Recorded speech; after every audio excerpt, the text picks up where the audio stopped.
Hello दोस्तों। Last video में हमने सेकंड चैप्टर कंप्लीट किया था इकोनॉमिक्स का।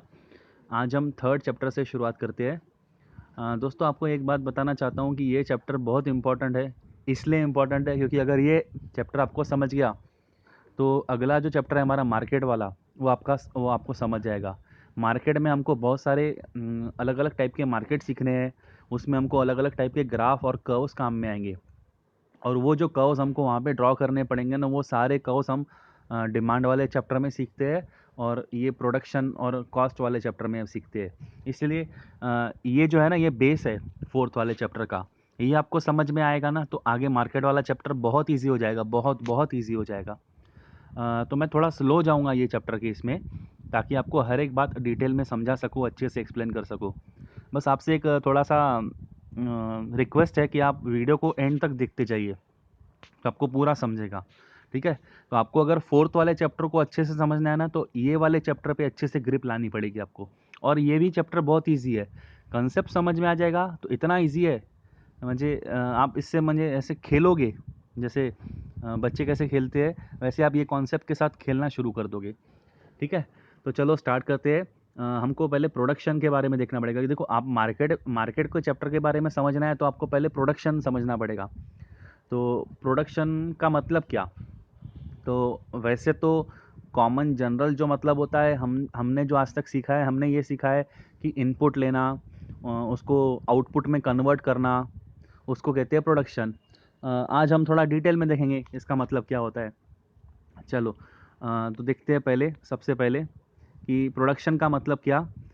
तो प्रोडक्शन का मतलब है कि वो हम कोई ऐसी एक्टिविटी कर रहे हैं जिससे कुछ नई चीज़ या कुछ मटेरियल हम बना रहे हैं। तो मटेरियल बनाने की जो एक्टिविटी होगी उसको हम क्या कहते हैं? प्रोडक्शन। अब दोस्तों, प्रोडक्शन में सिर्फ ये नहीं आता है इनपुट हमने लिया फिजिकल, जो आप फैक्ट्री वगैरह का प्रोडक्शन की बात सुनते बराबर हमारे सामने एक फैक्ट्री का पिक्चर आ जाता है। तो फैक्ट्री वाला प्रोडक्शन तो है ही, जिसमें रॉ मटेरियल हम उठाते हैं और उसको फिनिश गुड्स में कन्वर्ट करते हैं, वो तो है ही। साथ में प्रोडक्शन में ये सारी चीज़ें भी आती है, ये सारी एक्टिविटीज़ भी आती है, जैसे कि वीट, राइस या फिर कोई भी एग्रीकल्चरल क्रॉप को ग्रो करना। जो भी फार्मर्स वगैरह करते हैं वो मैन्युफैक्चरिंग प्रोडक्शन वाली एक्टिविटीज़ है। या तो फिर कोई भी चीज़ का मैन्युफैक्चरिंग करना, जैसे कि सीमेंट है, मशीनरी है, कोई भी। तो ये सारी चीज़ें भी उसमें आती है प्रोडक्शन केस में।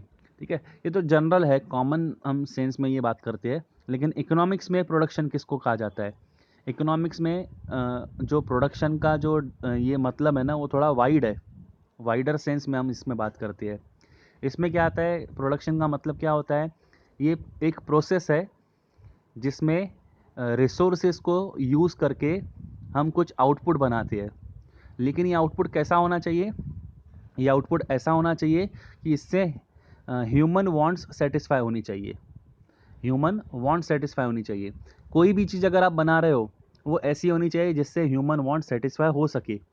अगर आप कोई ऐसी चीज़ बना रहे हो जिससे ह्यूमन वांट सेटिस्फाई नहीं हो पा रही है, तो हम उसको प्रोडक्शन नहीं कहते। क्योंकि हमारा अल्टीमेट एम क्या होता है कोई भी चीज़ प्रोड्यूस करने का? ह्यूमन वांट्स को सेटिस्फाई करना। तो हम अगर अपने रिसोर्सेस, जैसे कि man, machine, material, capital, time, जो कुछ भी है, ये सब अगर हम यूटिलाइज कर रहे हैं, यूज़ कर रहे हैं और इसको हम ट्रांसफॉर्म कर रहे हैं, कन्वर्ट कर रहे हैं, कन्वर्ट होके किस में हो जाएगा? गुड्स या सर्विसेज बन जाएगी इससे। और वो जो आपने गुड्स और सर्विसेज आपने बनाई है, वो कैसी होनी चाहिए? वो ऐसी होनी चाहिए कि जिससे ह्यूमन वांट्स सेटिस्फाई हो पाए। ठीक है? तो वही कहा गया है, production is any economic activity which convert inputs into outputs which are capable of satisfying human wants. तो इनपुट को हमको कन्वर्ट करना है आउटपुट में, लेकिन वो कैसे होने चाहिए? वो कैपेबल होने चाहिए सेटिस्फाइंग ह्यूमन वांट्स। ठीक है? प्रोडक्शन में सिर्फ गुड्स का ही प्रोडक्शन नहीं आता है, प्रोडक्शन में सर्विस का भी प्रोडक्शन आता है।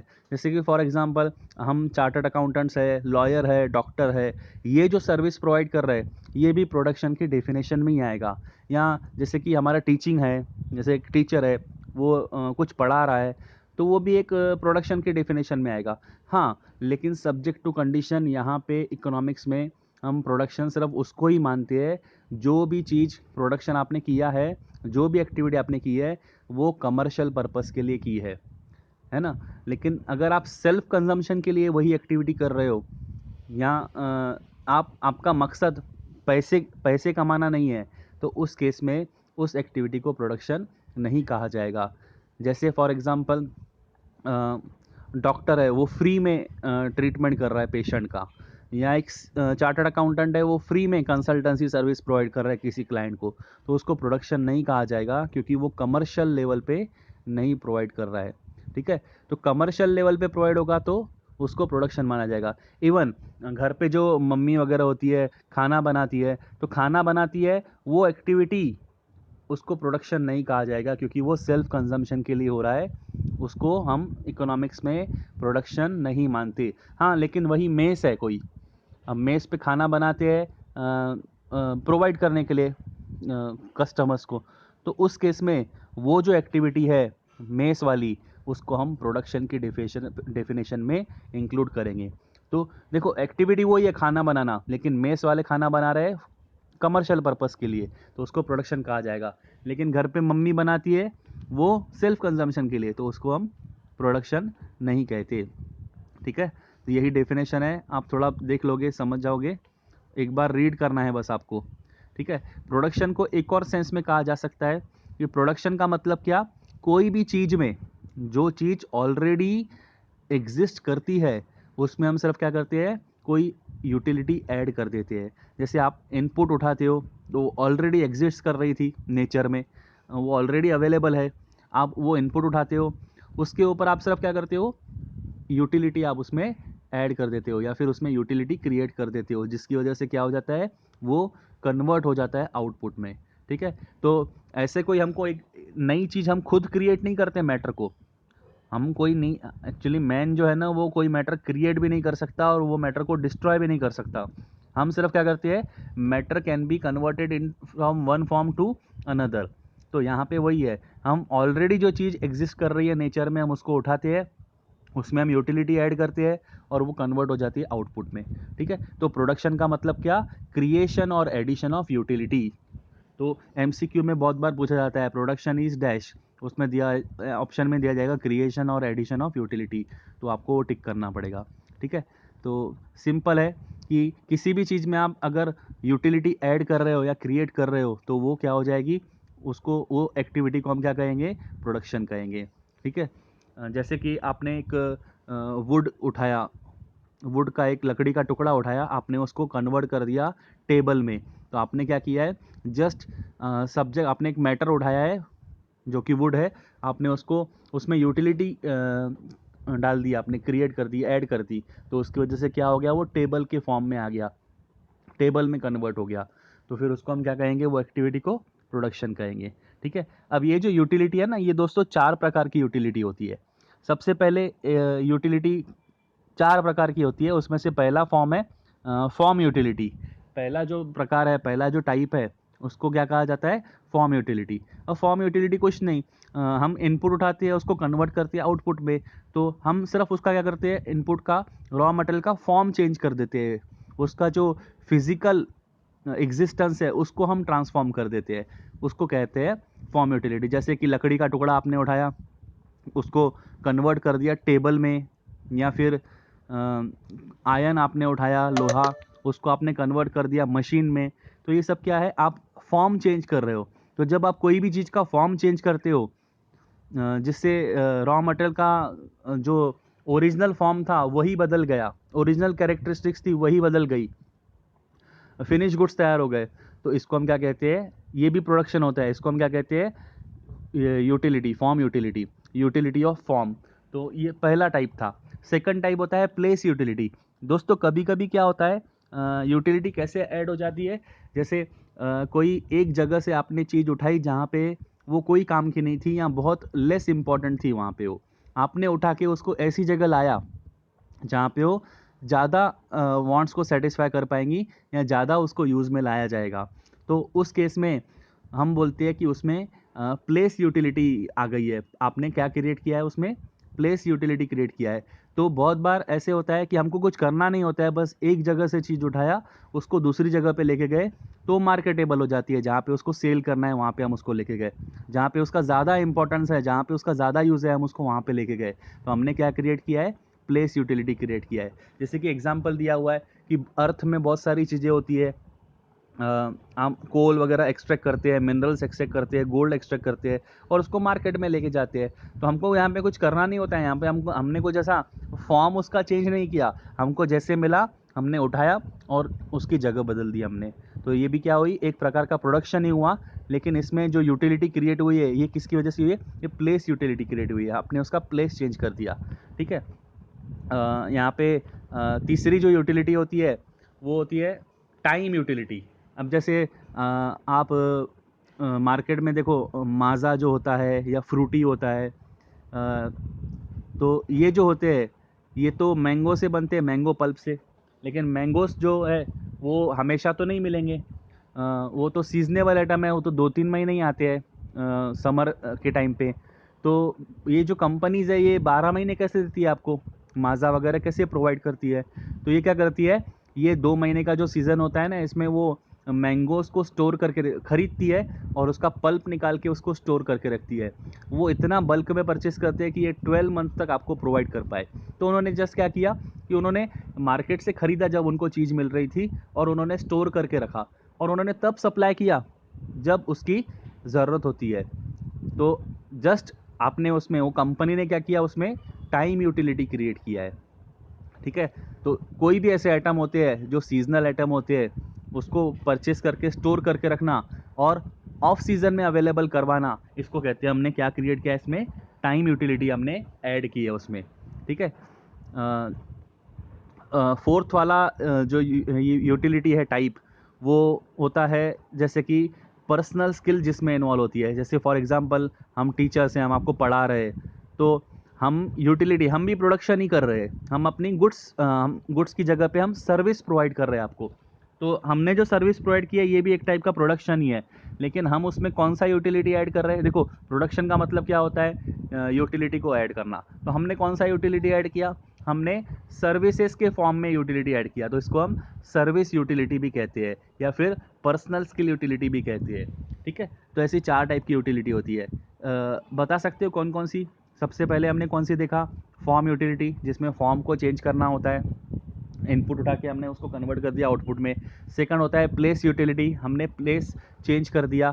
थर्ड होता है टाइम यूटिलिटी, उसको स्टोर करके रखना और ऑफ सीजन में प्रोवाइड करना। फोर्थ वाला होता है सर्विस यूटिलिटी, जैसे कि बहुत सारे डॉक्टर्स होते हैं, लॉयर्स होते हैं, या फिर ट्रांसपोर्ट होते हैं। ट्रांसपोर्टेशन क्या होता है, ये जो ट्रांसपोर्ट वाले होते हैं ये वही तो करते हैं, अपनी सर्विस प्रोवाइड। ट्रांसपोर्ट वर्कर्स क्या करते हैं, सर्विस प्रोवाइड करते हैं। ट्रांसपोर्ट क्या प्रोवाइड करता है, ट्रांसपोर्टेशन, ये प्लेस यूटिलिटी प्रोवाइड करता है। ठीक है, तो प्रोडक्शन का मतलब क्या है, और कुछ नहीं, बस यूटिलिटीज़ क्रिएट करना in the form of goods and services. Creation of utilities in the form of goods and services, इसी को ही कहते हैं प्रोडक्शन। ठीक है, तो यहाँ पे एक एग्जांपल है। अब दोस्तों, बहुत बार क्या होता है, स्टूडेंट के मन में एक ही डाउट आता है, वो ऐसा सोचता है कि एक टाइम पे सिर्फ एक ही यूटिलिटी क्रिएट हो सकती है। जैसे कि कोई भी मैंने रॉ मटेरियल उठाया, उसको कन्वर्ट कर दिया फिनिश गुड्स में, तो मैंने कौन सा यूटिलिटी इसमें ऐड किया है, फॉर्म यूटिलिटी ऐड किया है। लेकिन सिर्फ फॉर्म यूटिलिटी ऐड करने से हो जाता है क्या। तो अब देखो, कोई भी एक फैक्ट्री होती है, वो गुड्स बनाती है, गुड्स बनाने के बाद वो क्या करेगी, वो उसको सेल भी तो करेगी, लेकिन सेल करने के लिए उसको मार्केट तक लेके जाना होता है। तो मार्केट तक लेके जाएगी, तो उसने देखो, फॉर्म यूटिलिटी तो उसने ऐड किया ही है, मार्केट तक लेके गए म्हणजे उन्होंने दूसरी यूटिलिटी भी उसमें ऐड कर दी, प्लेस यूटिलिटी। फिर वो क्या करते हैं, बहुत बार ऐसा होता है कि उसको स्टोर करके भी रखना होता है ऑफ सीज़न में बेचने के लिए, तो वो टाइम यूटिलिटी भी उसमें ऐड कर रहे हैं, और इसमें ट्रांसपोर्टेशन वगैरह भी यूज़ होता है, तो इसमें सर्विस यूटिलिटी भी ऐड होती है। तो ऐसा नहीं है कि प्रोडक्शन में एक टाइम पे सिर्फ एक ही यूटिलिटी ऐड होगी, मल्टीपल यूटिलिटीज़ भी एक साथ ऐड होती है। ठीक है, तो सिर्फ उतना ध्यान में रखना। तो यही है कि प्रोडक्शन किसको कहा जाता है, प्रोडक्शन का मतलब क्या, यूटिलिटी ऐड करना। और यूटिलिटी कौन कौन सी होती है, form utility, place utility, time utility और पर्सनल यूटिलिटी। ठीक है, और यहाँ पे जो हाईलाइटेड पॉइंट है इसमें यही बताया है कि आप अगर कोई भी चीज़ सेल्फ कंजम्पशन के लिए करोगे या out of love and affection करोगे या वॉलंटरी सर्विसेज प्रोवाइड करोगे आप, जिसमें आपका मेन जो एम है वो पैसे कमाना नहीं है, हाउस होल्ड पर्पज़ के लिए कर रहे हो, तो उसको हम प्रोडक्शन की डेफिनेशन में इंक्लूड नहीं करते हैं। इसके ऊपर भी एमसीक्यू आ सकता है दोस्तों। आपको बोला जाएगा कि प्रोडक्शन डज नॉट इंक्लूड, उसमें फिर ये दिया जाएगा work done with in house hold वगैरह, तो आपको ये टिक करना पड़ेगा। ठीक है, आपका इंटेंशन क्या होना चाहिए कि आपको प्रोडक्शन में हम उसको तभी बोलेंगे जब आपका इंटेंशन क्या है, एक्सचेंज करने का है मार्केट में। म्हणजे आप वो एक्टिविटी आप कर रहे हो for the purpose of commercial purpose के लिए, आप उसको एक्सचेंज करने के लिए आप बना रहे हो, उसको हम प्रोडक्शन की डेफिनेशन में लाएंगे दोस्तों। उसके बाद हम सीखेंगे फैक्टर्स ऑफ प्रोडक्शन। तो सबसे पहले फैक्टर्स ऑफ प्रोडक्शन का मतलब क्या, जो भी इनपुट्स हम यूज़ करते हैं प्रोडक्शन के लिए, इनपुट्स जो भी हम यूज़ करते हैं उसको हम कहते हैं फैक्टर्स ऑफ प्रोडक्शन। अब चार टाइप की अब ये इनपुट होती है, फैक्टर्स ऑफ प्रोडक्शन चार होती है। कौन कौन से होते हैं, देखो आपको प्रोडक्शन करना है तो उसके लिए आपको ये चार चीज़ें तो लगेंगी ही। जैसे कि पहले लैंड आपको लगेगा, क्योंकि लैंड के सिवा आप कर ही नहीं पाओगे, कोई भी प्रोडक्शन करना है तो उसके लिए पहले लैंड चाहिए। दूसरा कैपिटल चाहिए, लेबर चाहिए और साथ में एंटरप्रेन्योरल एबिलिटी चाहिए। तो ऐसे चार इनपुट्स है या फिर फैक्टर्स ऑफ प्रोडक्शन है। हमको अब डिटेल में एक एक करके देखना होगा। ठीक है, तो पहले फर्स्ट वाला फैक्टर ऑफ प्रोडक्शन शुरू करने से पहले मैं आपको थोड़ा ये हाईलाइटेड पॉइंट बताता हूँ। इसके ऊपर एमसीक्यू आ सकता है, इसलिए ये थोड़ा इंपॉर्टेंट है। देखो आपको इसके ऊपर एमसीक्यू कैसे आएगा, आपको दिया जाएगा फाइंड ऑड वन आउट, उसमें ऑप्शन दिया रहेगा लैंड, लेबर, कैपिटल, एंटरप्रेन्योर। तो फिर आपको सिलेक्ट करना पड़ेगा लैंड। देखो इसमें क्या डिफरेंस है, क्योंकि लैंड थोड़ा अलग है, चारों फैक्टर्स ऑफ प्रोडक्शन में से लैंड सबसे अलग है। देखो लैंड कैसा है, लैंड जो है ना फ्री गिफ्ट ऑफ नेचर है, ये नेचर ने हमको फ्री में दिया है। नेचर ने हमसे कोई पैसे लिए क्या लैंड देने के, नहीं, नेचर ने हमको ये फ्रीली अवेलेबल करवाया है। तो ये land is a free gift of nature और ये नेचुरल रिसोर्सेज को रेफर करता है। हालांकि बाकी के जो तीन है, लेबर, कैपिटल और एंटरप्रेन्योर, ये क्या है, ह्यूमन एफर्ट्स का रिजल्ट है। लेबर भी ह्यूमन एफर्ट्स का रिजल्ट है, कैपिटल भी ह्यूमन एफर्ट्स का रिजल्ट है, एंटरप्रेन्योर स्किल भी ह्यूमन एफर्ट्स, उसमें ये सब ह्यूमन के एफर्ट्स से बनते हैं। लेकिन लैंड जो है ना, लैंड ह्यूमन के एफर्ट से नहीं बनता है, लैंड तो फ्री गिफ्ट ऑफ नेचर है, इसीलिए ऑड वन हो जाता है ये। तो आपको ये क्वेश्चन आ सकता है, फाइंड ऑड वन आउट। आपको चार ऑप्शन दिए जाएंगे, चारों फैक्टर्स ऑफ प्रोडक्शन दिए जाएंगे, इसका राइट आंसर है लैंड। ठीक है,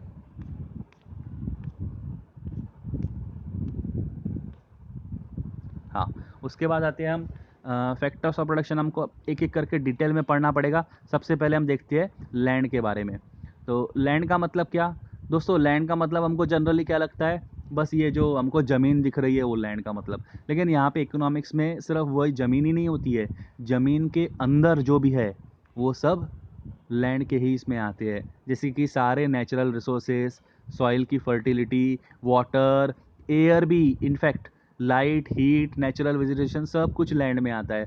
लैंड का मतलब सिर्फ ज़मीन ही नहीं होता, ज़मीन के अंदर भी जो चीज़ें हैं वो भी लैंड में आती है, और ज़मीन के ऊपर की जो चीज़ें हैं, हवा, पानी, वो भी सब लैंड के ही डेफिनेशन में आता है। तो लैंड का मतलब सिर्फ ज़मीन ही नहीं होगा, अर्थ का सरफेस ही नहीं होगा, उसमें सिर्फ सॉइल ही नहीं आएगा, उसमें साथ में क्या आएगा, अंदर की बातें भी आएगी। लैंड के ज़मीन के जो अंदर की चीज़ें है वो भी आएगी, और ज़मीन के ऊपर की जो चीज़ें है वो भी आएगी।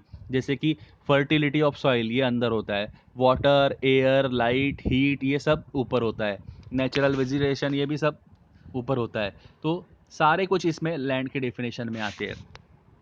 ठीक है, तो थोड़ा वाइड कॉन्सेप्ट है। हम अभी देखेंगे लैंड की कैरेक्टरिस्टिक्स क्या है।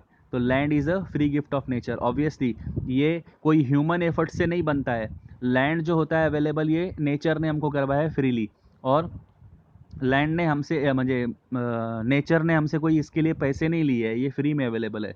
ठीक है, उसके बाद सेकंड है, लैंड का जो सप्लाई है ये कैसा है, फिक्स्ड है। लैंड का सप्लाई फिक्स्ड है मीन्स, अब दोस्तों यहाँ पे हम ओवरऑल सेंस में बात कर रहे हैं। जैसे पूरी अर्थ पे आप जितना लैंड दिख रहे हो, ये कभी कम ज़्यादा होगा क्या?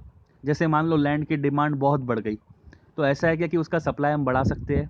नहीं, उसका सप्लाई नहीं बढ़ेगा, उसका सप्लाई कितना रहेगा, उतना ही रहेगा। हाँ, मैं मेरे हिसाब से बात नहीं कर रहा हूँ, मैं एक पर्सनल इंडिविजुअल के हिसाब से बात नहीं कर रहा हूँ। अगर आप इंडिविजुअल के हिसाब से देखोगे तो मान लो कोई एक कंपनी है, उसको लैंड चाहिए तो वो खरीद सकती है, वो उसके लिए सप्लाई बढ़ सकता है, वो अपना लैंड बढ़ा सकती है खरीद के नया।